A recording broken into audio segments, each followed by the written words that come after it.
Yeah, Brad, kind of playing off what he just said there about coming back after a tough loss to get that start. How big was that for the psyche of the team then? Yeah, it was.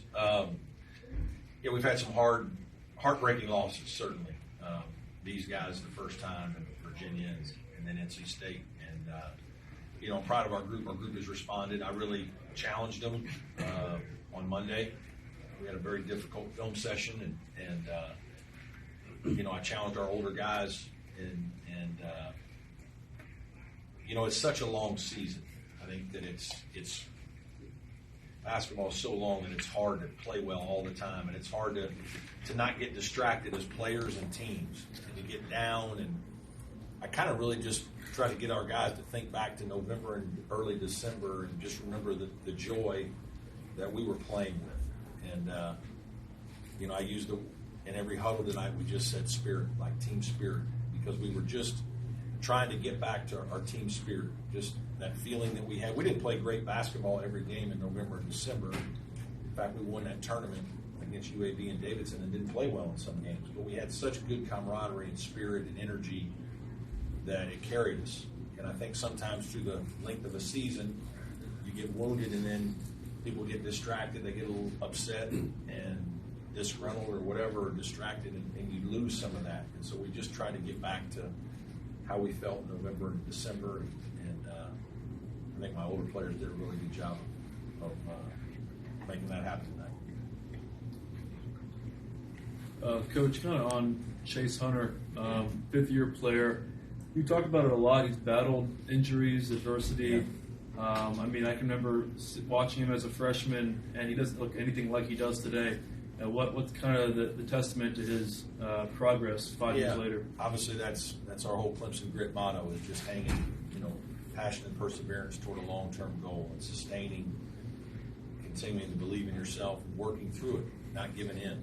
And I think Chase has done that throughout his career, and it's been probably taken a little longer than we all would have liked or hoped, but man, I'm proud of him. These last couple of years, he's played really high-level basketball. Tonight he was fantastic. He was the best player on the floor.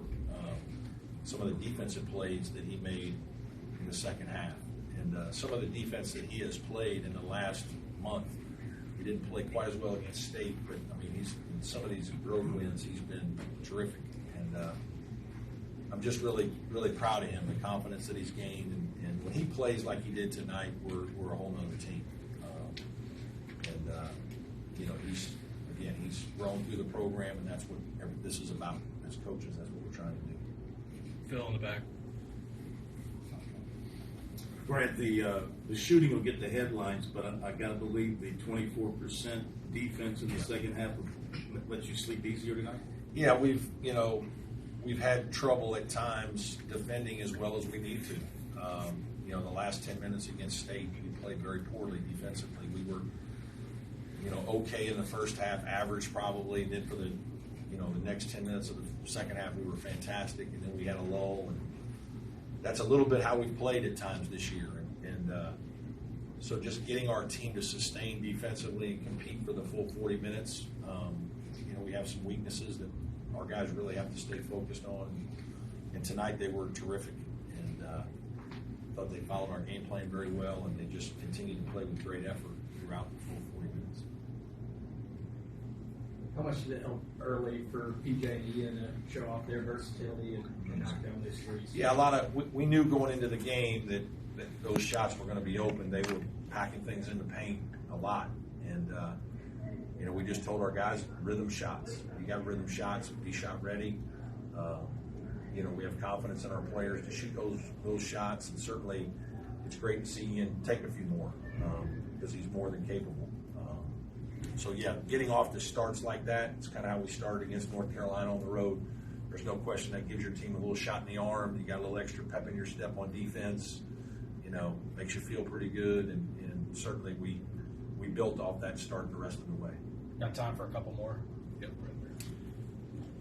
Brad, this is Larry Williams. I'm just curious, what did you see or feel out of your team to cause you to sort of remind them of the spirit that was present early in the season and try to revive them, I guess? Yeah, just,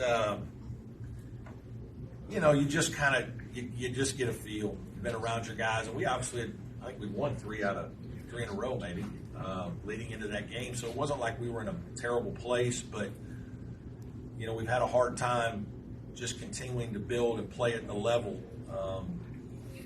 And I think, you know, occasionally you get distracted and you lose a lead or two, and we've lost a couple leads. And I think just during a long season, you know, guys get mad at different things. Guys get mad at the head coach. Guys have stuff going on in their lives. Guys are, you know, tired of practicing. I mean, it's just a hard, long season, and you're going to have ups and downs. And it's kind of reminding them that we're a lot closer to the end than you realize. And it's also reminding them that, you know, we aren't the 10-1 team. Right now we're 8-7 in the ACC. And, you know, you better stop believing that you're the 10-1 team. We got to get better. And we need to finish the ACC season the right way. And, you know, we've got to play a little bit better in our league. And I think some of that is a credit to our league. I think our league is much better than people want to give it credit for. Georgia Tech's a good example. If they're good enough to beat some of the better teams in our league, and then beat Mississippi State non-conference, I just think our league is really pretty good.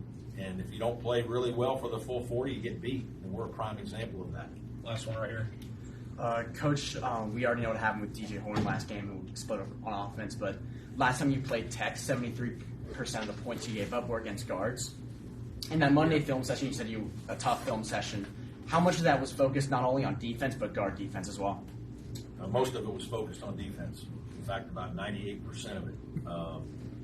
Obviously, the NC State last 10 minutes, and then some stats were brought up to our guys about our ACC defense. And it's not like it's the first time it's happened. But the coach finally got to a point where we need to be a little more aggressive in our presentation of how we're going to talk about this. And we've got to respond. And I needed to challenge my guys a little bit. And they responded great. I mean, I thought they would. But, you know, it's hard. These kids need to hear the truth. And so sometimes they need to know, as much as we love them and care about them, that they can do more. And, you know, a little bit of that we needed reminding. And it was everything, our habits, our effort, our attitude. And it's not like we were in a terrible place or anything like that. But, you know, it's hard to have a really good season. And we've had a really good start, but we got to have a really good finish to make it a really good season, make it memorable. And it's almost reminding them of that more than anything. It's just making sure that they realize they have a chance to do something special and they don't want to have any regrets. They want to really stick with it. We know each other enough now. We know what we're about. Let's finish the right way. So, All right. thanks.